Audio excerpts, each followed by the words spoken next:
नमस्कार, hello and welcome to Alexa's kitchen. आज हम एलेक्सास किचन में आप सभी के लिए लाए हैं मूंग दाल के पकौड़े यानी कि मंगोड़ों की रेसिपी। तो ये क्रिस्पी दिखने वाले यमी दिखने वाले मूंग दाल के पकौड़े हमने बनाए हैं छिलका मूंग दाल से। आप धुली हुई मूंग दाल भी ले सकते हैं, लेकिन छिलका मूंग दाल से इसका टेक्सचर बहुत ही बढ़िया आता है। साथ में हम सर्व करेंगे हरी चटनी, कटी हुई प्याज और बोनस रेसिपी है आप सभी के लिए। जैसे ये मूंग दाल के पकौड़े दिख रहे हैं ऊपर से क्रिस्पी, अंदर से ही उतने ही नरम बनेंगे और उतने ही मज़ेदार भी लगेंगे खाने में। ये देखिए, आप सुन सकते हैं कितने क्रिस्पी बने हैं ये मूंग दाल के पकौड़े। तो चलिए बनाना देखते हैं कैसे बनते हैं ये मंगोड़े।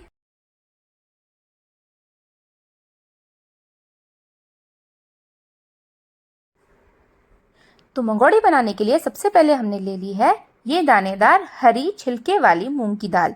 इससे जैसा कि मैंने बताया टेक्सचर बहुत ही अच्छा आता है। तो इसे हमने पहले 2-3 पानी से अच्छे से वॉश कर दिया है, फिर इसे 7 से 8 घंटे के लिए सोक करने रख दिया है। तो अभी ये मूंग की दाल अच्छे से सोक हो चुकी है।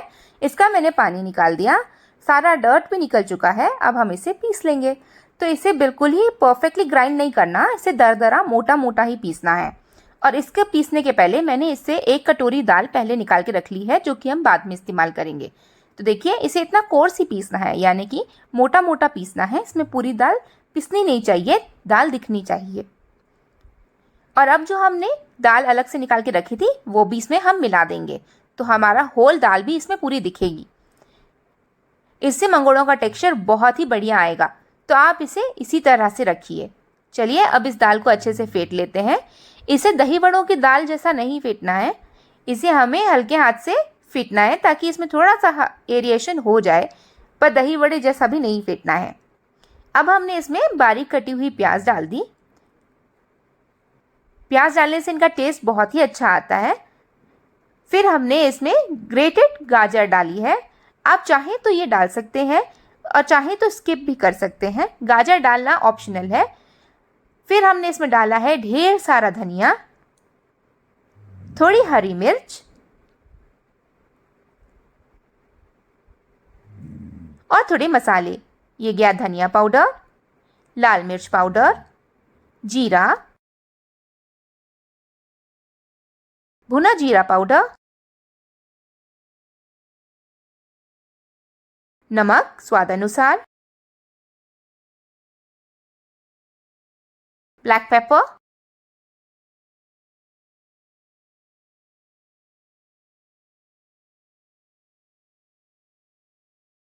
थोड़ी सौंफ। और अब हम इसे अच्छे से कर देंगे मिक्स। ये सारे प्रोपोर्शंस मैं आपको डिस्क्रिप्शन बॉक्स में लिख करके दे दूंगी कि 1 कप धुली मूंग की दाल में कितने ये सारे मसाले पड़ेंगे, कितनी सब्जियां पड़ेंगी। आप चाहें तो उसमें ढेर सारी सब्जियां ऐड कर सकते हैं। आप सभी जानते हैं सब्जियां बहुत ही पौष्टिक होती हैं और मूंग दाल भी प्रोटीन से भरपूर होती है, फाइबर से भरपूर होती है। ये बहुत ही हेल्दी है खाने में, और ठंड के दिनों में, बारिश के दिनों में इन्हें खाने का मज़ा ही कुछ और है। तो आप सभी भी ये रेसिपी ज़रूर ट्राई कीजिएगा। मैं इसमें बहुत सारी सब्जियां डाल देती हूँ। कभी कभी मैं पालक, गाजर, घिसे हुए आलू, घिसे हुआ बीटरूट ये भी डाल के बनाती हूँ। बहुत ही टेस्टी लगते हैं। आप चाहें तो वो सब भी डाल सकते हैं, या फिर प्लेन मूंग दाल की भी आप मंगोड़े बना सकते हैं। तो फिलहाल ये मिक्सचर हमारा रेडी है। हमने गैस पे चढ़ा दिया है तेल फ्राई करने के लिए। अब हम तेल का टेम्परेचर चेक कर लेते हैं। तेल गरम हो चुका है। चलिए अपने मंगोड़े डाल देते हैं। इस तरह से मैंने हाथ में लिया और धीरे धीरे अपने अंगूठे से मंगोड़े के बैटर को तेल में खिसका दिया। तो ये गोल गोल हमारे छोटे छोटे मंगोड़े बनके तैयार होंगे। मैं मंगोड़े तलने के आपके मल्टीपल तरीके बताऊंगी। अभी जैसे मैंने सारे मंगोड़े डाले, अब मैं एक एक मंगोड़ा अपने हाथ में इस तरह से गोल गोल बनाऊंगी। इससे थोड़े बड़े और मीडियम साइज़ के मंगोड़े बनेंगे। तो आपको जो भी तरीका पसंद आए आप उसे यूज़ करके मंगोड़े तल सकते हैं। तो जितनी बार एक बार में कढ़ाई में आ जाएंगे मंगोड़े, हम उतने डाल देंगे और इसे हम बिल्कुल टच नहीं करेंगे जब तक कि मंगोड़े नीचे से सिक नहीं जाते। डालेंगे हम तेज़ आंच पे, फिर आंच को धीमा कर देंगे और मंगोड़ों को सिकने का समय देंगे। जैसे ही मंगोड़ों पे हल्की ब्राउन परत दिखने लगे उसके बाद आप मंगोड़े पलटिए। उसके पहले आप मंगोड़े मत टच कीजिए क्योंकि ये फट जाएंगे। हमने इसमें बैटर में ना ही कोई बेसन डाला है, ना ही कोई सोडा डाला है। तो इसमें बाइंडिंग एजेंट है ही नहीं, हम सिर्फ मूंग दाल के मंगोड़े बना रहे हैं। तो लीजिए हमारा एक स्लॉट बनके तैयार है। इन्हें हम बाहर निकाल देते हैं, बिल्कुल गोल्डन ब्राउन हो चुके हैं। तो चलिए इन्हें निकाल लेते हैं बाहर। कभी आपने मंगोड़ों की सब्जी खाई है या फिर मंगोड़ों की कढ़ी? जी हाँ, वो भी बहुत टेस्टी बनती है। मैं कोशिश करूंगी अपने चैनल पे इसकी रेसिपी भी लाने का। जब भी मंगोड़ों का बैटर ज्यादा बन जाता है तो हम उसकी सब्जी या कढ़ी बना लेते हैं। अब मैं आपको चम्मच से डालना सिखाऊंगी। जी हाँ, इसमें आपके हाथ भी गंदे नहीं होंगे। एक चम्मच में थोड़ा सा बैटर लेकर के धीरे से तेल में खिसका दीजिए और आपके मंगोड़ों को फ्राई होने का समय दीजिए। जैसे ही ये नीचे से सिक जाएं, उसके बाद ही आप इसमें झरिया या आप चम्मच लगाइए। उसके पहले बिल्कुल नो टच पॉलिसी को अप्लाई कीजिए ताकि आपके मंगोड़े अच्छे सिकें और बढ़िया से अंदर तक पकें।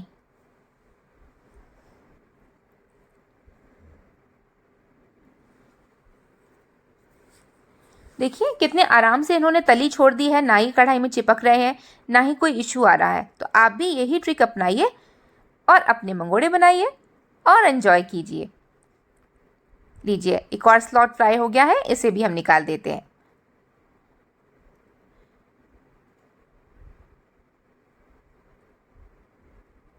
तो मंगोड़े तो हमारे बनके तैयार हो गए हैं। ये यमी गोल्डन ब्राउन क्रिस्पी मंगोड़े, मेरा तो मन ही करने लगा फिर से इन्हें खाने का। अब बारी आती है हमारे बोनस रेसिपी की। तो चलिए चढ़ा लेते हैं एक पैन। इस बोनस रेसिपी के लिए मैंने चिलीज ली है, ग्रीन चिलीज, और इनको बीच में से ऐसा स्लिट कर दिया है। अब हम इस पैन में थोड़ा सा, बिल्कुल 1 चम्मच के बराबर तेल डालेंगे। उसमें हम डालेंगे जीरा। तेल हमारा गरम है। थोड़ी हींग। हींग डालने के बाद इस तेल को थोड़ा सा पैन पे फैला लेते हैं और फिर डाल देंगे हमारी चिलीज जो हमने तैयार करके रखी थी। इसे हम अच्छे से पैन पे तेल से कोट कर लेंगे, इस तरह से हिला के। अब हम इसमें डालेंगे थोड़े मसाले। प्लीज ध्यान रखिए कि ये चिलीज हमें धीमी आंच पर ही सेकनी है। अभी मैंने डाला है थोड़ा स्वाद अनुसार नमक।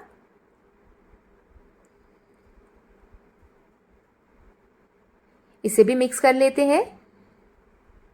इसे हर स्टेप पर मिक्स करना ज़रूरी है क्योंकि हमने तेल बहुत कम यूज़ किया है और चिलीज पे सारे मसाले अच्छे से कोट हो जाएं, इसलिए हर स्टेप पर इसे एक बार हिला दीजिए।